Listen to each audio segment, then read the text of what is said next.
Cindy Gans, and welcome to my series, Bypass Your Way to Good Health. I am a gastric bypass patient who's taken off weight after surgery. I manage a full-time job and a household. The series is about free advice on a variety of issues I have had after my surgery. What foods and the amounts I eat and how I cook my foods to maintain my new lifestyle is what this is going to be all about. I'm not a physician, so if you need to rely on medical advice, this is not the place for you to be. You need to go and see your doctor. I'm not a nutritionist, so although we're going to talk about nutrition, if there's questions or you have issues with nutrition, you need to go see your nutritionist. Reach out to your gastric bypass team. They're a wealth of information and knowledge, and those are the people that you should be talking to about. I celebrated my 1-year rebirth on March 3rd, 2015. My surgery was March 3rd, 2014. I've lost 100 pounds, and I feel great. The only medication that I'm taking right now are my multivitamins and my supplements. I've done away with my blood pressure medication, my thyroid medication even. I don't take my fibromyalgia medication anymore. Pain in my joints and some of the things that come naturally with carrying 100 pounds of weight additional on your bones and your system are gone. So I feel really good. I wish I had made the decision to have the surgery a couple of years earlier. As you can see, I'm 60, soon to be 61, and it really was a life-changing decision, and it took me 2 years to make the decision, but ultimately I did make it, and there's no looking back. There's no in that choice. On my right, you're going to see a progression of items. And the first item, this is the average size of an adult's stomach. This is an average size that you can expand your stomach to. You eat between 55 and 135 ounces of food, and this is how big the average stomach is. If you can picture your plate and how you ate before, this would have been filled about this much. So a big plate of spaghetti, a nice big steak, some potatoes, a little bit of vegetables. This is how the American diet is, how big it is. Now, for every 100 pounds that you are overweight, you add another stomach. And so if you're 100 pounds overweight, 200 pounds overweight, 300 pounds overweight, you can see that the amount of food that you're eating at every meal, and remember your stomach empties in about 2 hours, can be an amount of food in a given day. So if you ate this much at every meal, that would be why you would be 100, 200, or 300 pounds overweight. So what we're going to talk about is stomach size, and I know that's a concept that a lot of us, when we're having the surgery, don't always think about. So I want to start from scratch. So a baby's stomach is the size of a walnut. And that baby, if you have had children or you know of anybody that's had children, eats about every 2 hours. And so by the time the baby is a year old, their stomach is about this big. This is the size of our new stomach. This has the capability to get this big, this big, this big, and this big. You can take that same stomach that has been bypassed and that pouch, and you can make it as big as you want it again. So what I've decided is that my stomach will be this big. This is how much food I'm going to eat every meal, and I'm going to try not to overindulge, because I never want to be here again.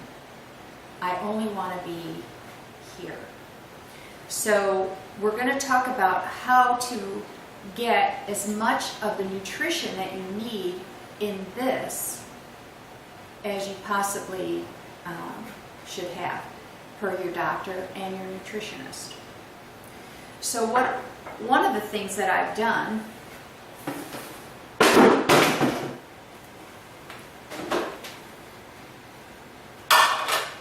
is I've eliminated those big things from my life. And I went out and I got some pretty little things.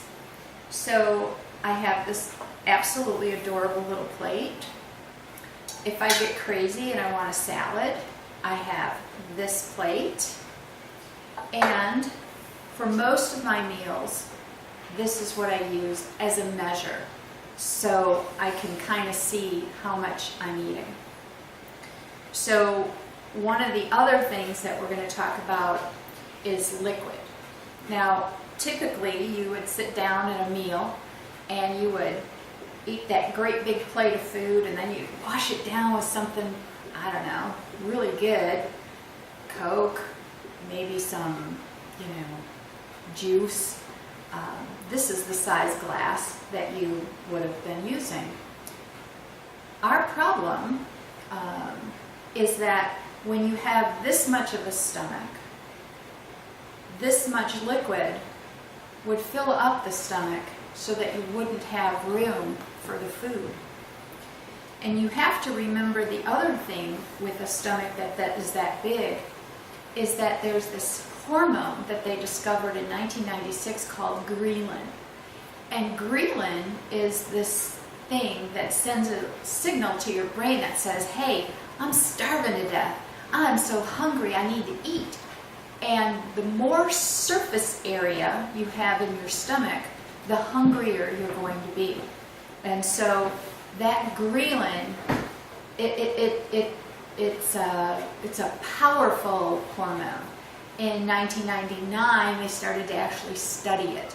And what they found was that by the time your stomach is actually full, it can take 20 minutes for the signal to get to your brain that says, I'm full, I don't need to eat anymore, and you can step away from the table.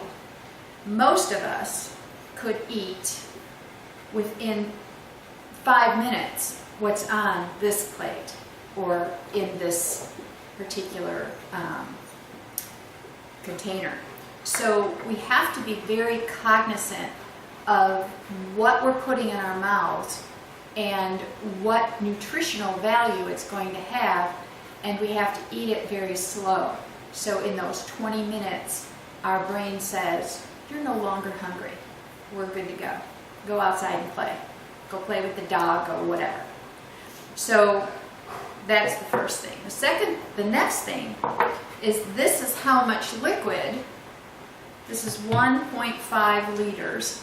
This is how much liquid you're supposed to drink every day.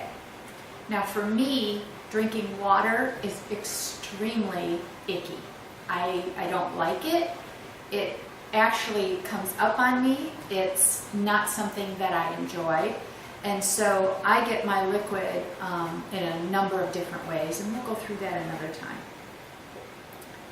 So the other thing that we're going to talk about right now is we're going to talk about protein, because that is the key to whatever it is that you're going to be doing. Now, you're supposed to have 65 grams of protein a day. And what that is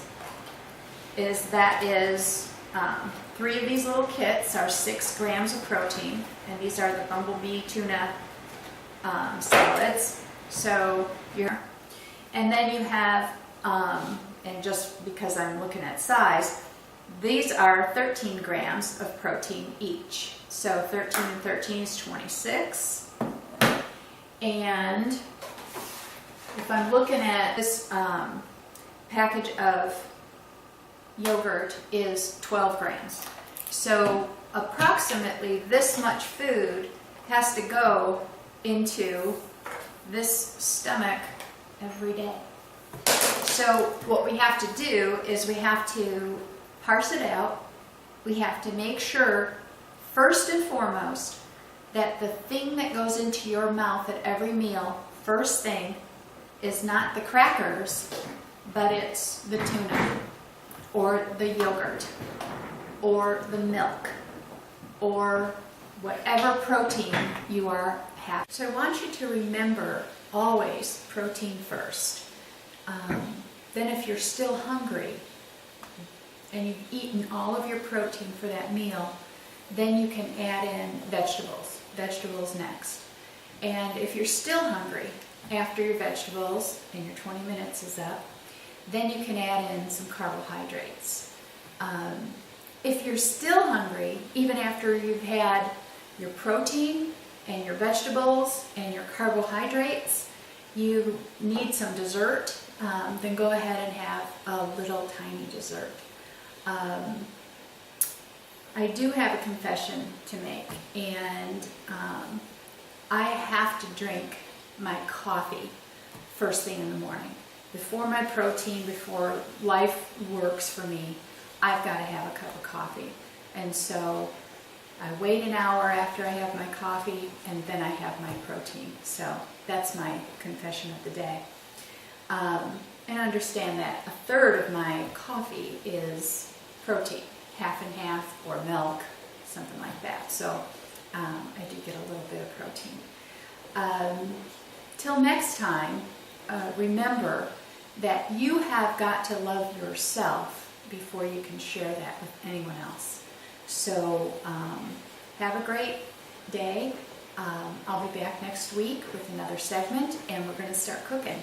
And I just want you to know that I eat butter, bread, homemade baked bread almost daily. I eat very well, and I think you can too, always just remembering that it's this portion that is so critical and so important, the stomach size. So have a great one.